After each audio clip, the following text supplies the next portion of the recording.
Ladies and gentlemen, the President of the United States and Mrs. Bush, accompanied by the Prime Minister of Italy and Mrs. D'Amita. Signore e signori, il Presidente degli Stati Uniti e la signora Bush, accompagnati dal Presidente del Consiglio italiano e la signora D'Amita.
Ladies and gentlemen, the President of the United States. Signore e signori, il Presidente degli Stati Uniti.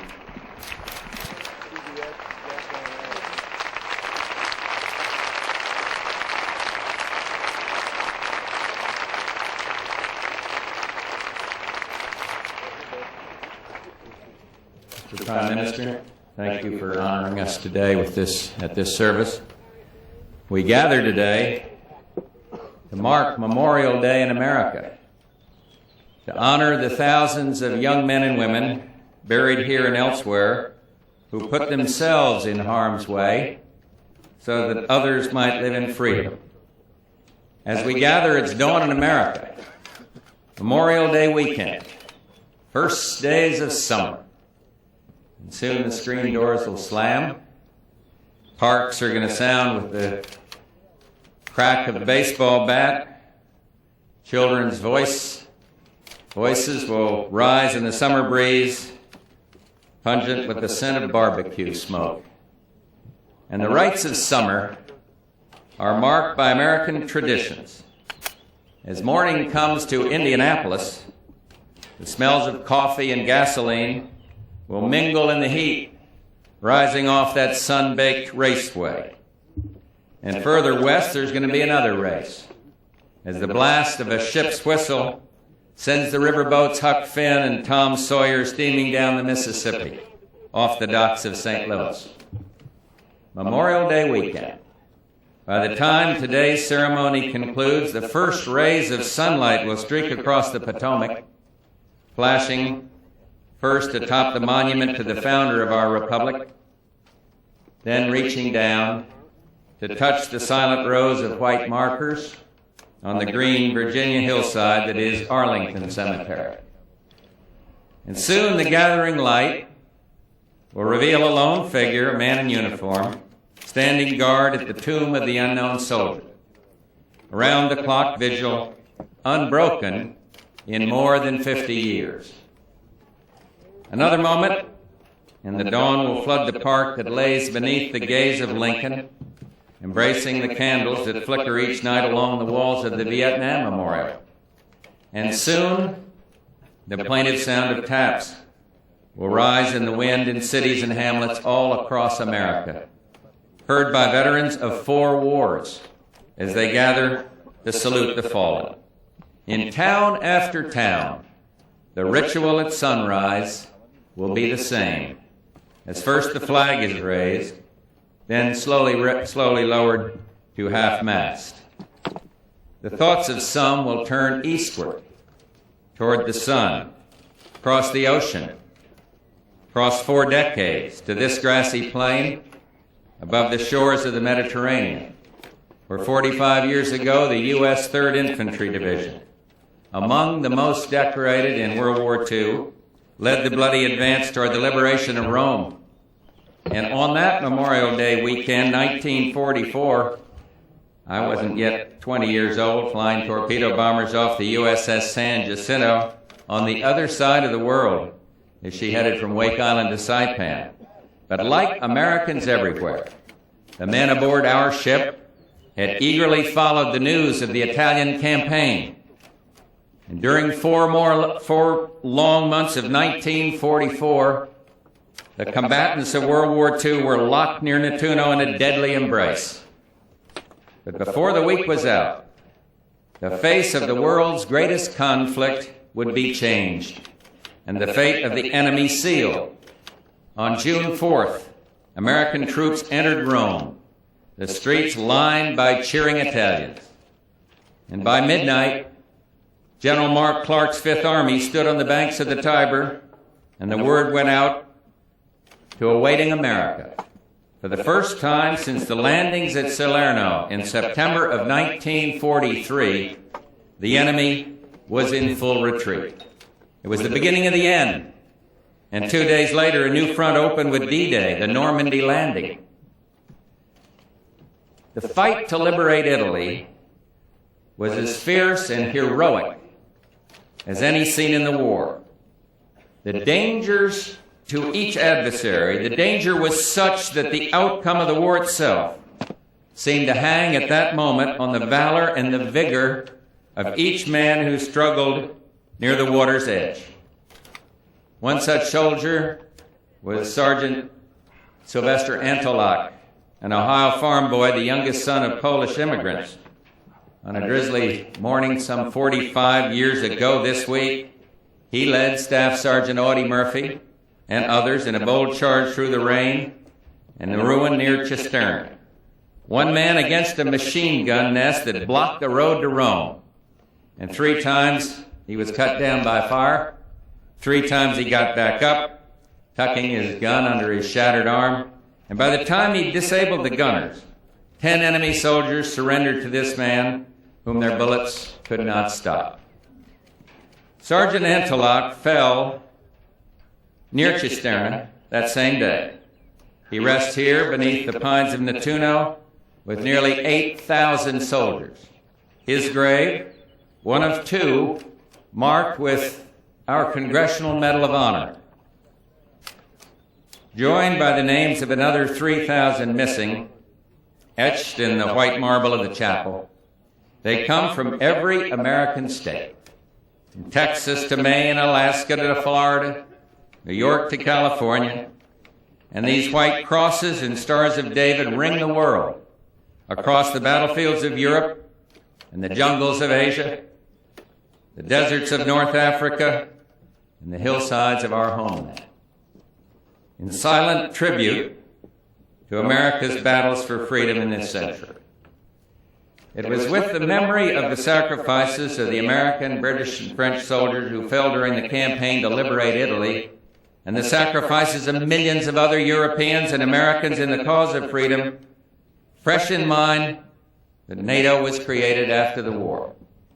As I reflect on this scene and anticipate the dynamic and forward-looking Europe of the 1990s, I think of generations of young people on both sides of the Atlantic who have grown up in peace and prosperity, with no experience in the horror and destruction of war. It might be difficult for them to understand why we need to keep a strong military deterrent to prevent war and to preserve freedom and democracy. The answer is here, among the quiet of the graves. The cost of maintaining freedom is brought home to us all when tragedy strikes, as it did last month aboard the USS Iowa. The loss of those fine sailors, the tears of their families and the loved ones, remind all of us of the risk and sacrifice in human terms that security sometimes demands. And let me add how impressive were the many expressions of sympathy that I received from leaders around the world, and particularly by the eloquent words of Italy's distinguished President Cossiga, as he shared the sorrow of our loss. Sergeant Antolak also understood the cost of freedom. Today, in his hometown of St. Clairsville, Ohio, population 6,000, the townspeople will gather by the local courthouse to dedicate a white granite memorial to the county's Medal of Honor winners. George and Stanley Antolak will be there to remember their brother, their hero, and ours. It's the kind of scene that will be repeated today and tomorrow in parks and churchyards all across America. A bit north of Mark Twain's Hannibal, just up the Mississippi from that steamboat race I mentioned, lies the town of Quincy, Illinois. When World War II came, Quincy offered up her sons in service. 3 brothers, Donald, Preston, and William Kaspervik, joined the Army Air Corps, and their story is a common one and yet uncommon in the way of all those who answered the call to serve. The first brother, Donald, was killed when the 2 bombers collided on maneuvers in New Mexico, and their mother grieved. Preston, the second brother, died just south of here in Sicily, shortly after Patton's successful invasion, and their mother was overcome once again. And 10 days later, the third brother, William, went down during a dangerous bombing mission over the mountains of central Italy. On the day of his death, his mother received a letter from him urging her not to worry. When the third telegram came, she couldn't bring herself to go to the door. William and Preston Kaspervik are buried here in soil that they helped free. Brothers in life, brothers in arms, brothers in eternity. Their mother died 20 years ago, but back home in Quincy, the extraordinary sacrifice of this ordinary American family is still remembered. And today, as they do every year, the VFW and the American Legion will honor Quincy's fallen natives with a hometown parade down Main Street, high above the banks of the Mississippi. As we gather today, it is dawn in America, Memorial Day weekend. And as the sun rises and the summer begins, the images both here and at home are of countries that are prosperous and secure, countries confident of their place in the world and aware of the responsibility that comes with that place. Soon that lone soldier at Arlington will resume his paces, 21 steps in each direction, the changing of the guard precisely on the half hour, and at Gettysburg, the school children will scatter flowers on other unknown graves, blue and gray, side by side, Americans.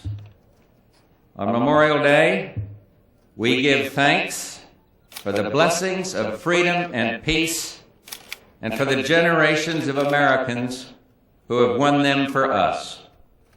We also pray for the same strength and moral reserve demonstrated by these veterans, as well as for the true and lasting peace found in a world where liberty and justice prevail.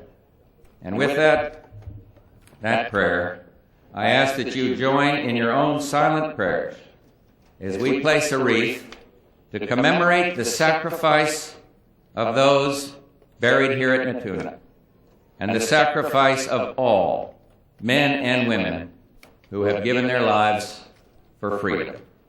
Thank you very much.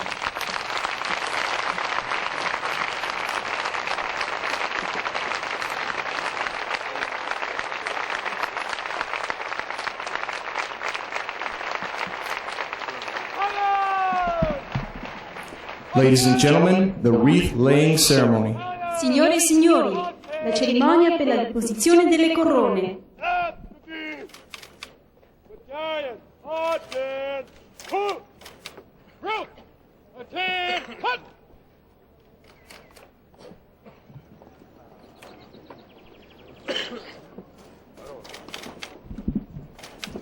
Ladies and gentlemen, Prime Minister D'Amata will lay a wreath on behalf of the people of Italy. Signore e signori, il Presidente del Consiglio De Mito deporrà una corona a nome del popolo italiano.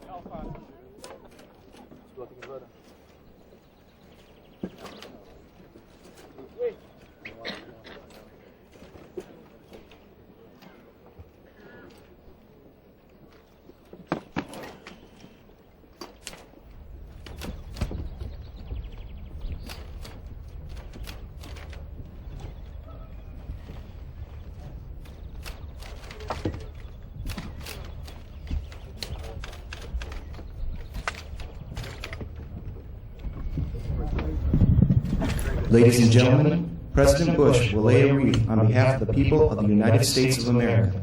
Signore e signori, il Presidente Bush deporrà la corona a nome del popolo degli Stati Uniti d'America.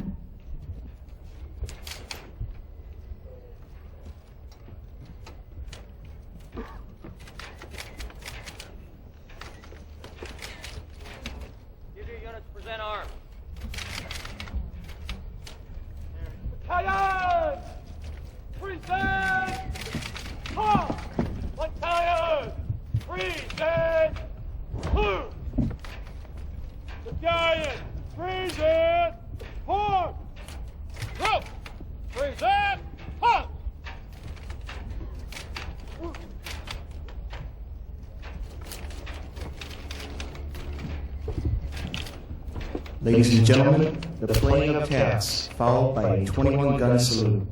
Signore e signori, verrà suonato il silenzio seguito dalla salva dei 21 colpi.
giant order!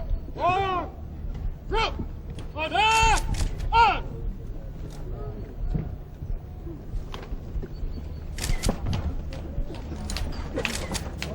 Land shark.